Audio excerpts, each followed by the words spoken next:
Bapak, untuk materi saat ini akan disampaikan oleh Bapak Martinus Wingai.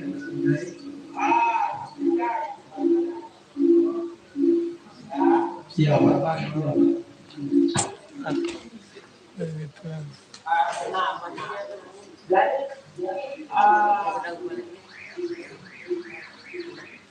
Materi yang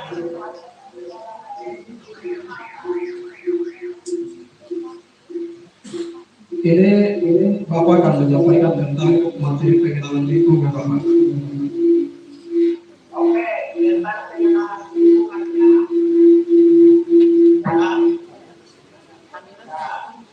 Baik, terima kasih ada sekalian. Selamat siang.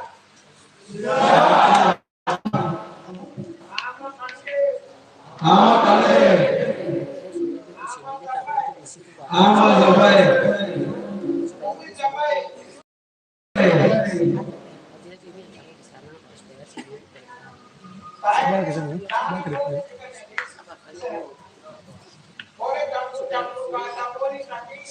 Sataru di bawah. Saya tahu.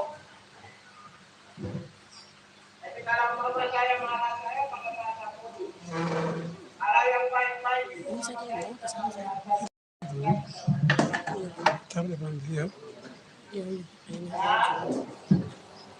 ini ada mahasiswa dari Jawa Barat. Iya, benar Bapak. Adik-adik mahasiswa yang saya hormati, panitia yang saya hargai, saya hormati, ya, mahasiswa Moli Intan Jaya, mahasiswa Moli saja kan atau semua? Mahasiswa Moni, tapi ini semua berasal dari Kabupaten Intan Jaya Bapak. Oh, mahasiswa Intan Jaya. Iya. Nah, saya kira adik-adik sekalian ini kesempatan yang bagus.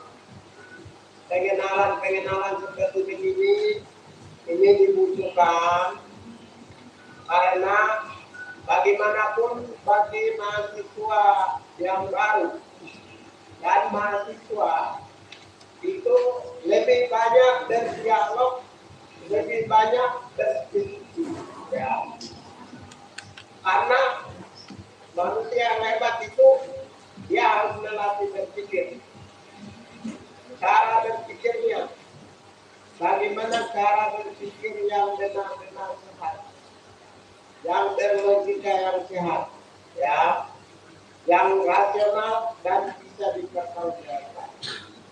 Karena itu ada 3 kriteria yang menjadi hebat atau kompeten. Yang pertama adalah pendidikan. Pendidikan itu termasuk di dalamnya adalah pengetahuan, seperti diskusi yang sekarang ini. Salah satunya pendidikan. Pendidikan itu dalam bahasa Inggris itu adalah kalau harus memiliki kemampuan dasar yang namanya knowledge pengetahuan.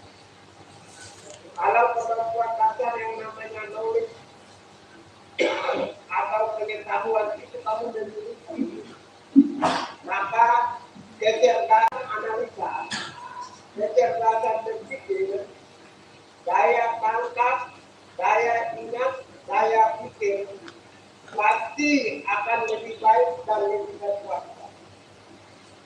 Karena daya tangkap, daya ingat, dan daya berpikir dibentuk melalui berbagai instrumen, antara lain ada buku, baca buku, belajar di sekolah, berdiskusi seperti ini, ya, atau membaca koran atau media sekarang internet. Itu memantapkan orang untuk menjadi cerdas. Kalau orang yang cerdas tidak mudah dibohongi. Kalau orang yang cerdas tidak semua bisa menerima. Dia punya kemampuan analisis, kemampuan berpikir, bisa ada awas dan waspada cara pandang. Karena itu aspek yang pertama itu adalah disebut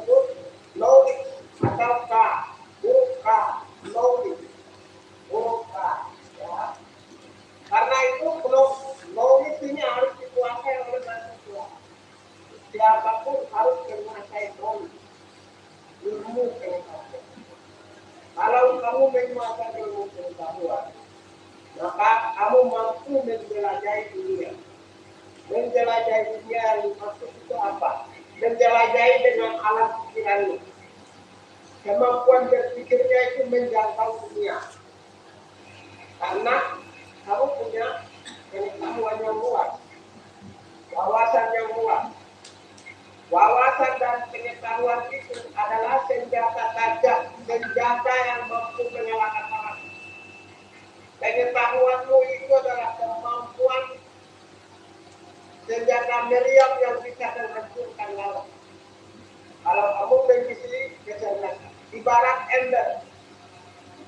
Ember itu kalau diisi air penuh, maka dia akan berubah. Dia akan keluar, tumpah. Tapi kalau ember itu isi airnya setengahnya saja, dia tidak akan keluar. Artinya apa? Kalau orang yang pengetahuannya cuma setengah-setengah, ya, dia hanya terpendam di dalamnya, dia tidak akan keluar. Tapi kalau pengetahuannya diisi banyak di dalam kepalanya, maka dia akan tumpah sendiri, dan itu akan menjadi berkat bagi banyak orang. Itu akan bisa melakukan berbagai hal karena kemampuan pengetahuan yang bagus. Knowledge ini aspek yang pertama, adik-adik sekalian. Sebagai mahasiswa yang baru, sebagai mahasiswa, pengetahuan ini mutlak. Karena itu kita belajar di dunia pendidikan itu adalah kita belajar tentang pengetahuan. Kita belajar di dunia pendidikan itu adalah kita belajar tentang ilmu pengetahuan. Kita matangkan tentang cara berpikir, kita memperkuat akal, rasio, ya, dan budi pekertinya. Itu yang pertama bagian aspek knowledge. Kemudian kalau orang menjadi orang yang berkualitas, yang kedua, itu harus tidak hanya sekedar pengetahuan. Kamu punya ilmu sampai profesor doktor, tapi kalau tidak bisa melakukan apa-apa, itu percuma juga. Karena itu kamu harus menguasai keterampilan. Keterampilan itu bisa didapatkan dari satu, bisa di dunia pendidikan. Misalnya jurusan teknik. Itu kalau bisa dapatkan di dunia itu. Kalau yang lain keterampilan juga Anda bisa dapatkan dari dunia yang lain. Alam itu adalah pusat ilmu pengetahuan yang mengajarkan orang untuk pendidikan, pengetahuan, dan juga keterampilan. Keterampilan itu adalah bagaimana berorganisasi. Keterampilan itu adalah bagaimana membangun rumah.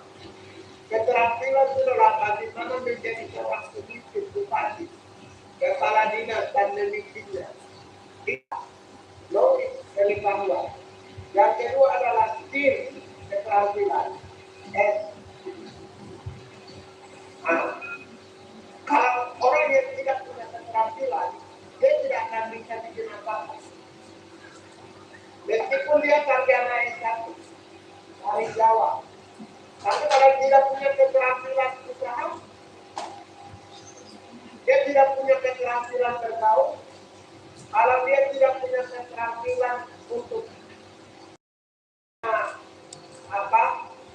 memimpin, dia tidak punya keterampilan untuk membangun, ya sarjana tapi terus.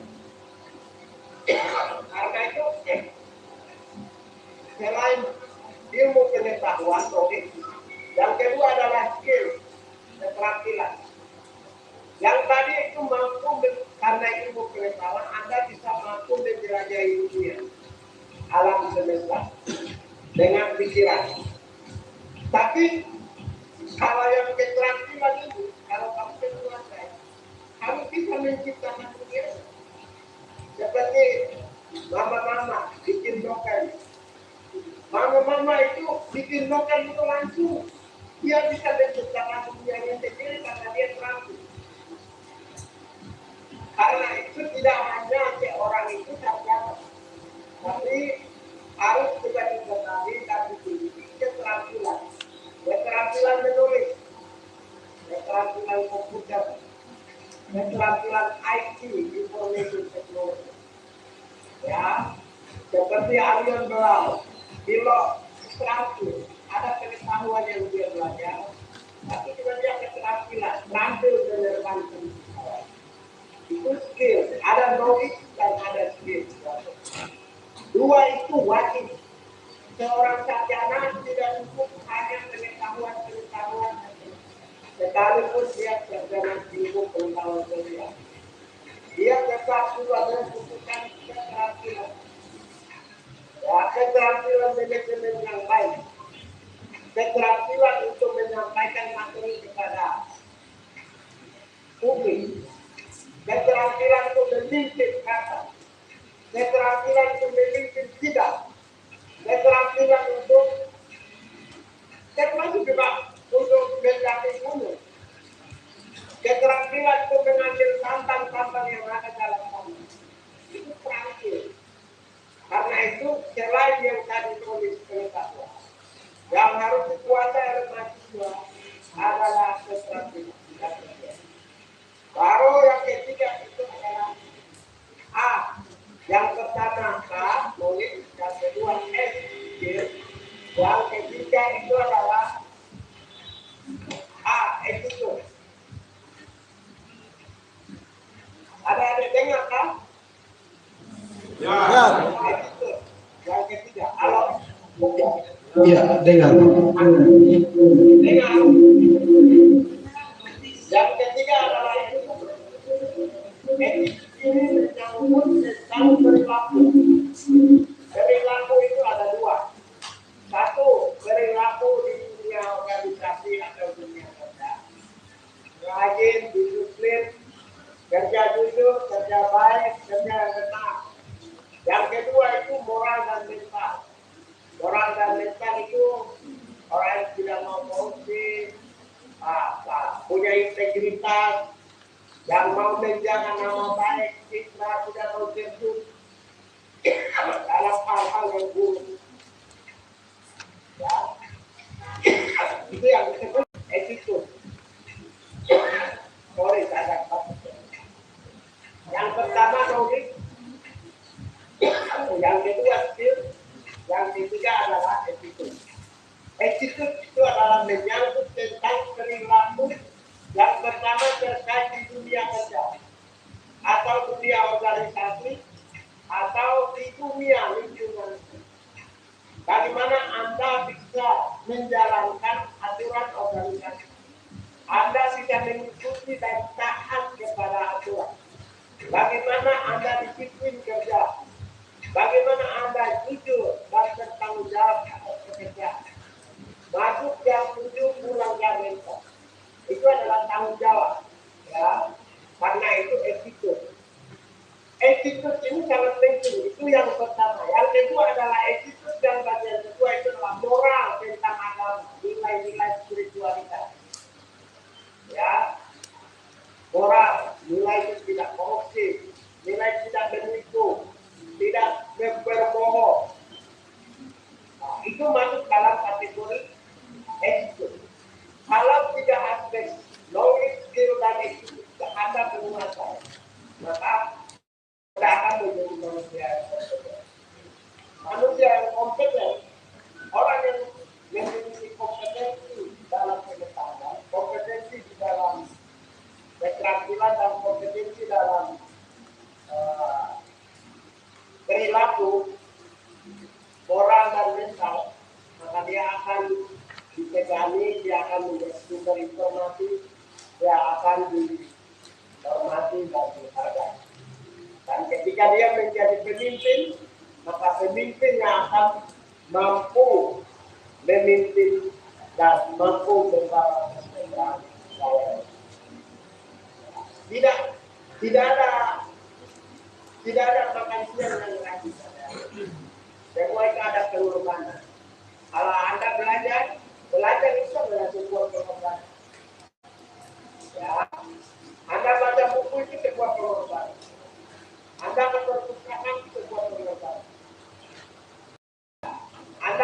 ingin belajar tentang keterampilan, belajar itu sebuah kebutuhan.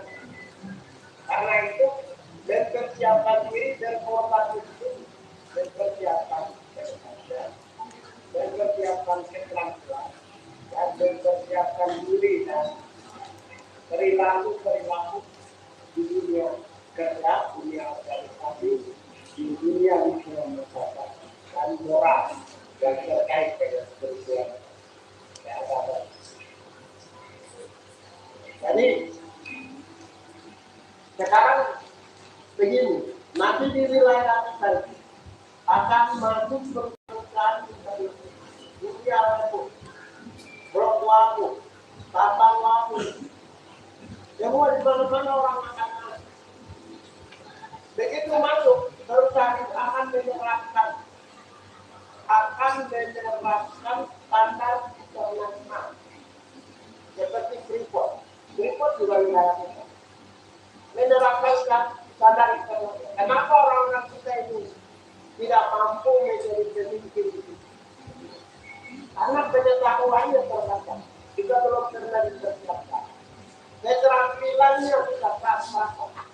Ya, perilaku di dunia kerja maupun juga moralnya kita masih belum. Karena itulah kriteria yang untuk standar internasional kita tidak sanggup memenuhi. Karena itu setiap hari kita selalu berteriak ini untuk khusus prioritas orang asli Papua, Padahal kalau mau ikut khusus, standar dan kompetensi yang diputuskan konstitusional itu adalah standar kompetensi yang tidak melihat siapa kamu berangkat. Tapi karena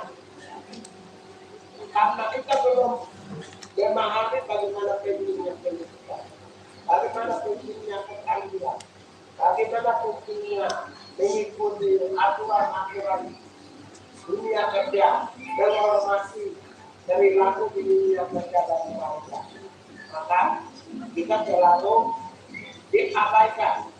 Bahkan untuk mendapatkan jabatan naik membutuhkan sebuah perbuatan. Itu yang pertama. Bagian yang kedua, ya, persoalan lingkungan, ya. Aspek lingkungan. Lingkungan itu, kenapa kita bicara tentang lingkungan? Kita bicara tentang keprihatinan tentang lingkungan itu karena adanya faktor pembangunan.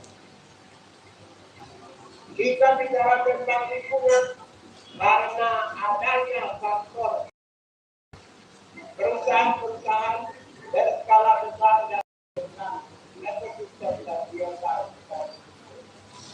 Oleh karena itulah, maka kalau bicara tentang lingkungan, itu sama seperti begini. Kita harus memulai tidak harus dari lingkungan kita, tapi kita harus bicaranya itu bagaimana perusahaan itu hadir untuk dia bisa mengelola usahanya yang menghormati lingkungan, menghormati manusia, tapi juga menghargai semua ekosistem dan biota. Yang pertama, tidak ada dunia ini tanpa. Tidak mungkin sebuah negara itu maju dan berkembang hanya dengan mengembangkan kemampuan pemerintah. Pemerintah selalu membutuhkan dukungan dari swasta. Swasta maupun juga pemerintah adalah mitra strategis yang bisa dan wajib untuk menjadi mitra penting di dalam pembangunan. Ada pihak kalau disebutkan pembangunan timika itu benar. Pemerintah daerah itu sudah melaksanakan pembangunan. Tetapi yang membangun timika itu adalah perusahaan. Karena itu yang istilahnya istilah pembangunan itu lagi korporatif. Pembangunan timika di korporatif tersebut. Pembangunan yang berbasis pada master plan pembangunan ini. Tapi kenapa Industri itu meninggalkan model-model visual ekosistem dan kelestarian. Sekarang dunia sekarang itu adalah dunia yang memang harus menghormati. Tidak boleh mengabaikan aspek-aspek lingkungan. Karena itu, perusahaan yang hadir dia harus minta izin kepada rakyat. Kenapa harus minta izin kepada rakyat? Supaya dalam perizinan itu saya ikut partisipasi dari awal sebagai bagian yang ikut andil di dalam pengelolaan. Perusahaan yang datang itu harus ikut meminta izin terlebih dahulu. Tidak jangan seperti tempat lain atau yang sudah. Ya, meminta izinnya pemerintah atau gubernur atau bupati, baru datang tunjukkan suratnya kepada rakyat. Tapi kalau rakyat akan memberi pertimbangan soal aspek kelestarian kebudayaan, aspek nilai budaya, nilai ekosistem, nilai tradisional terjaga dan terjaga. Itu yang pertama, aspek partisipasi yang harus kita. Yang kedua, perusahaan yang itu dan dia harus melibatkan karyawan lokal. Kenapa karyawan lokal penting? Karyawan lokalnya tidak mungkin mampu mengubah ekosistem dan biota di mana kehidupan mereka.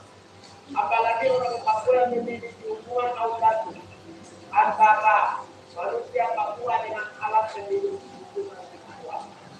Karena itulah maka keterlibatan partisipasi aktif orang atau putra Papua di dalam pengelolaan pembangunan daerah maupun juga pembangunan industri di Papua tentu harus, karena itu akan menghormati, menghargai nilai-nilai lingkungan. Yang ketiga, yang pertama partisipasi harus melibatkan rakyat. Yang kedua, rakyat harus ikut terlibat di dalam pengelolaan. Lalu yang ketiga apa? Yang ketiga adalah karyawan yang mengelola di dalamnya juga harus dijaga. Karena kalau karyawannya sejahtera, karyawan yang mendapatkan upah yang baik, karyawan yang mendapatkan hak-hak yang baik, maka bagi karyawan itu akan juga membangun nilai-nilai positif, nilai-nilai berbasis kemanusiaan, memiliki relasi yang baik bersama, apalagi penduduk pribumi yang ada. Itu yang ketiga. Jadi karyawan yang utuh. Lalu yang berikutnya adalah negara harus utuh juga. Kalau negara tidak utuh, tidak bisa. Kalau negara utuh, nanti negara akan melakukan segala usaha untuk berlanjut. Merusak tatanan dan merusak ekosistem dan merusak alam. Lalu yang keempat adalah perusahaan wajib untung juga. Ngapain perusahaan datang untuk kita untung? Harus untung juga. Lalu yang berikutnya adalah rakyat sekitarnya juga harus untung. Dan yang terakhir adalah lingkungan harus terjaga secara lokal. Saya mau bikin cerita menutup ini, saya mau cerita. Bayangkan ibarat kalau lingkungan kita ini hancur di Papua. Ibarat itu burung pipit yang dia terbang. Burung pipit di atas pohon. Begini, satu pulau itu dibakar. Terjadi kebakaran yang besar sebuah pulau. Lalu burung pipit itu dia terbang hanya untuk menghindari kebakaran. Tapi karena itu pulau besar, itu terbakar semua. Maka dia juga ikut, karena tidak ada tempat perlindungan, maka dia juga ikut mati. Jangan sampai kita itu seperti burung pipit dan dinikmati juga. Karena disebabkan oleh kehidupan dan lingkungan kita dirusak. Sekian, terima kasih adik-adik sekalian. Ya, terima kasih banyak Bapak. Terima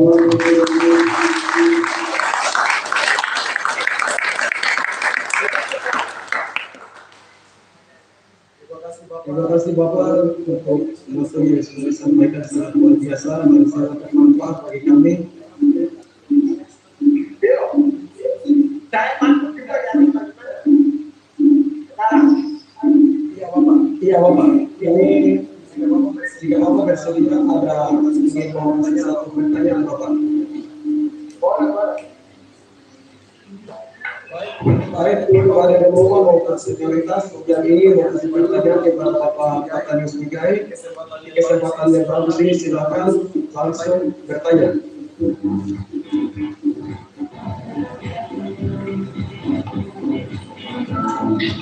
Bukan Bapak, saya.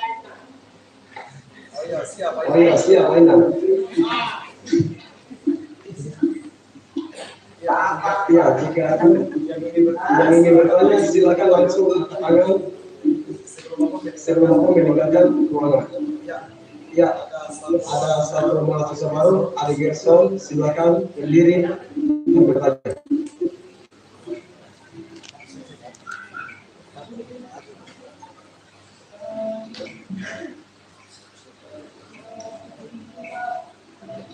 Ya. Baik, terima kasih atas waktu yang kita berikan saya banyak berbincang kata Bapak narasumber. Saya akan bertanya, kami sebagai generasi anak Papua, apa yang kita harus lakukan agar lingkungan tetap terjaga di Papua? Terima kasih.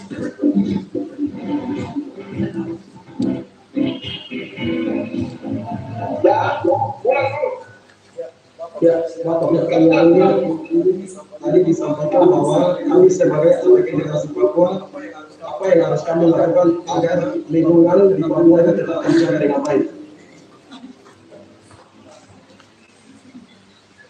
Yang pertama, begini.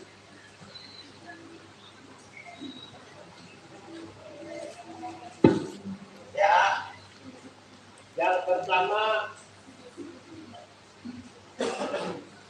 yang merusak lingkungan itu bukan generasi Papua atau orang Papua yang bukan generasi. Yang merusak lingkungan itu yang bukan orang Papua. Yang merusak lingkungan itu pemerintah. Yang merusak lingkungan itu pemerintah. Bukan orang Papua yang bikin rusak lingkungan. Ya, orang Papua ini secara alam memiliki lingkungan.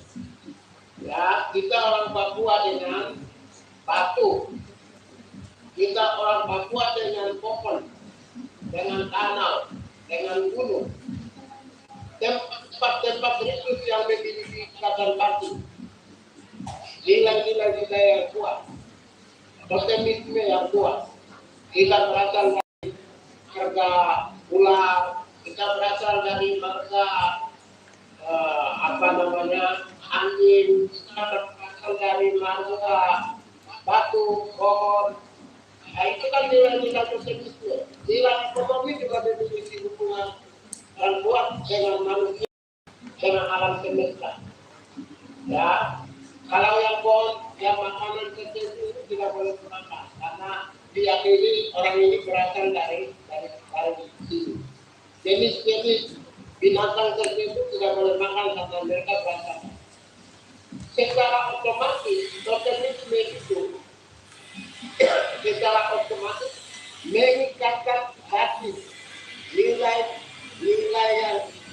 batin yang erat antara manusia Papua dan alam semesta. Sehingga kalau orang Papua tidak mungkin akan bisa merusak alam atau lingkungan. Yang merusak lingkungan itu adalah sudah pasti yang bukan Papua. Yang merusak lingkungan itu perusahaan-perusahaan.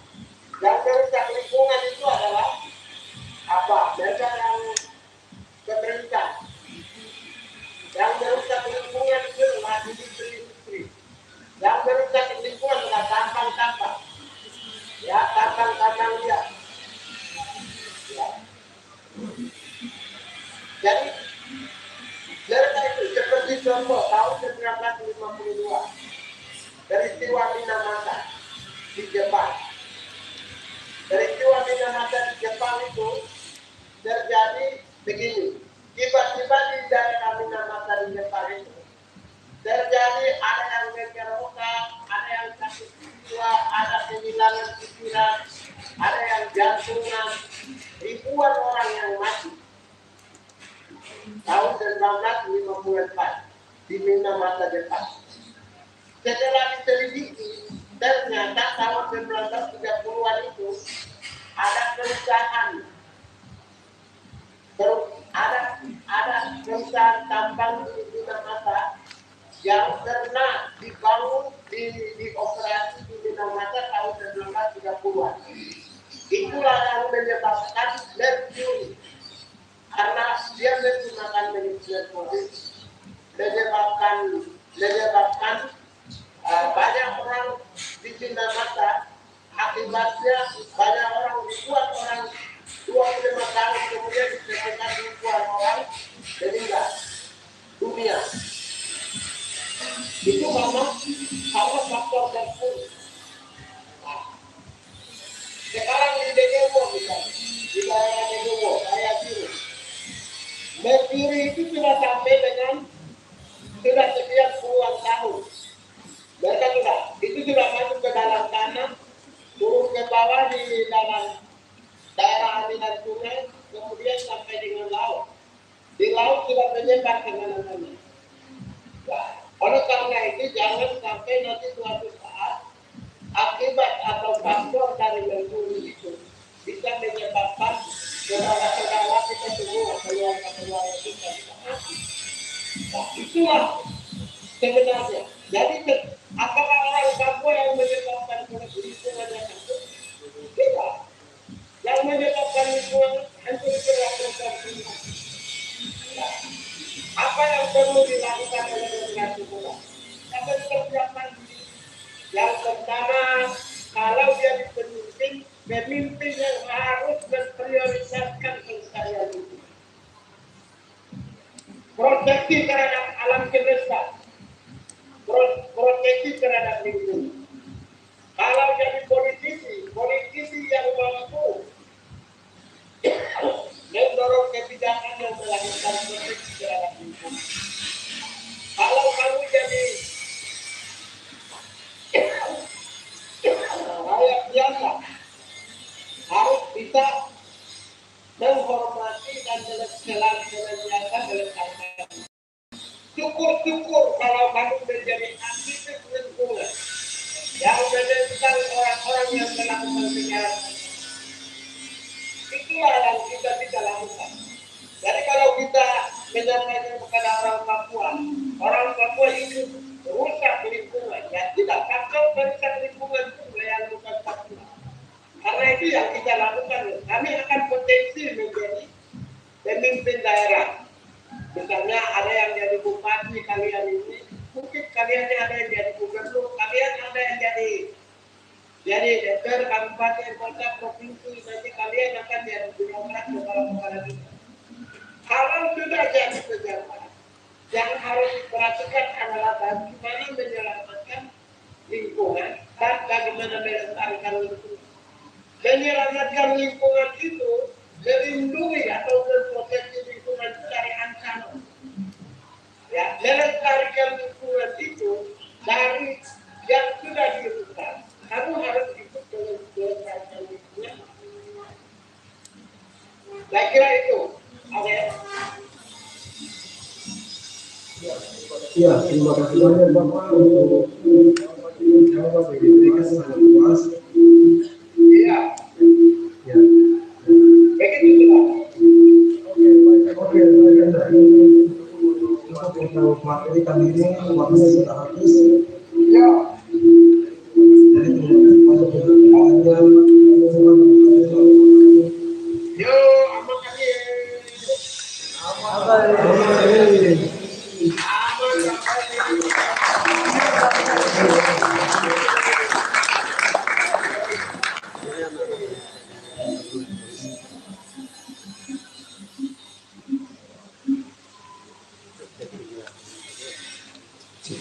Iya, terima kasih. Demikian pemaparan materi yang disampaikan dari Bapak Natalius Pigai. Kira-kira bagaimana ketika mendengar ini, ada yang tidak seru atau mengantuk atau malas? Ada? Kalau ada, angkat tangan. Tidak ada ya? Iya.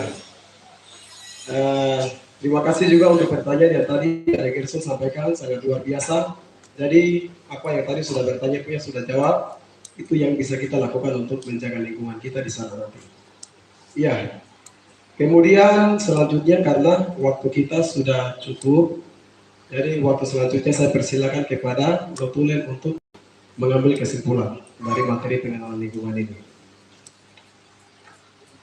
Baik, oke. Masih semangat ya? Oke. Sekarang saya baca notulensi dulu. Sebelum kita lanjut ke sesi berikutnya. Oke. Notulensi. Materi pengenalan lingkungan dari Bapak Natalius Pigai. Pokok kesimpulan yang saya ambil ada 3 aspek yang tadi sudah disampaikan Natalius Pigai, yaitu hal yang paling penting ini adalah pendidikan. Itu satu. Pendidikan di situ ada namanya pengetahuan. Nah, dari pengetahuan ini dia muncul lagi diskusi, belajar dan menulis. Itu untuk poin dari pendidikan yang saya ambil. Kalau bermanfaat bisa langsung tulis. Jadi aspek dari pendidikan dia membuat pengetahuan. Nah, pengetahuan ini dia berasal dari yang namanya belajar diskusi dan membaca atau membaca, menulis dan diskusi. Lebih simpelnya begitu. Oke, jadi ini semua pokoknya itu namanya tuh knowledge atau pengetahuan, ilmu pengetahuan, knowledge ya. Bisa tulis sekali kata knowledge itu supaya pulang atau bagaimana langsung searching supaya pengetahuan lebih luas lagi gitu. Itu mengenai ilmu pengetahuan atau knowledge. Oke, untuk yang poin kedua yaitu keterampilan. Nah,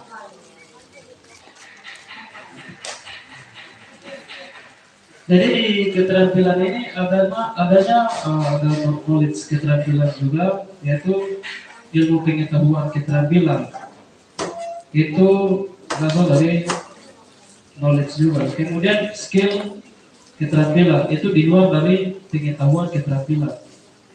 Nah, itu poin yang kedua. Untuk poin yang ketiga yaitu attitude atau perilaku ya. Nah, dari perilaku ini ada membuat namanya tuh organisasi, kemudian ada nilai spiritual. Jadi organisasi yang seperti kita belajar pada umumnya nih, kemudian ada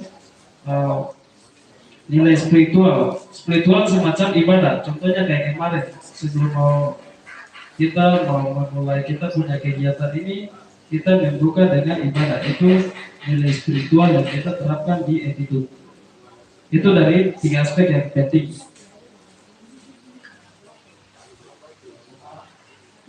Oke, kemudian lanjut lagi ke lingkungan.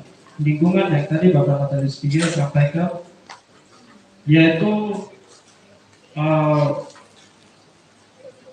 mestinya kita sebagai makhluk hidup kita harus menjaga lingkungan hidup, lingkungan sekitar. Jadi kita menghormati lingkungan, menghargai lingkungan, serta menjaga lingkungan. Oke. Nah, jadi saya sebelum akhiri ada satu hal yang penting yang saya mau sampaikan, yaitu kita bandingkan Afrika ini dengan Papua. Coba bayangkan, Afrika itu tanah itu paling subur sebenarnya. Afrika itu tanah paling subur. Begitu juga dengan sekarang Papua. Papua itu tanah paling subur, tapi Afrika ini pemerintahan Amerika mereka buat pabrik kiri kanan di daerah Afrika, makanya dia tanah gersang sampai tanah dia tidak subur. Jangan sampai hanya sama terjadi di Papua, kita paling penting pokoknya antisipasi jangan sampai perusahaan-perusahaan yang tidak bertanggung jawab masuk ke tanah kita. Mungkin itu cerita dari tadi pemateri dan itu kesimpulan. Waktu saya berikan ke beberapa. Ya, mari kita lanjut. Terima kasih teman-teman yang sudah membaca hasil materi hari ini. Semoga kita semuanya akan menjadi sama seperti Bapak Tuhan.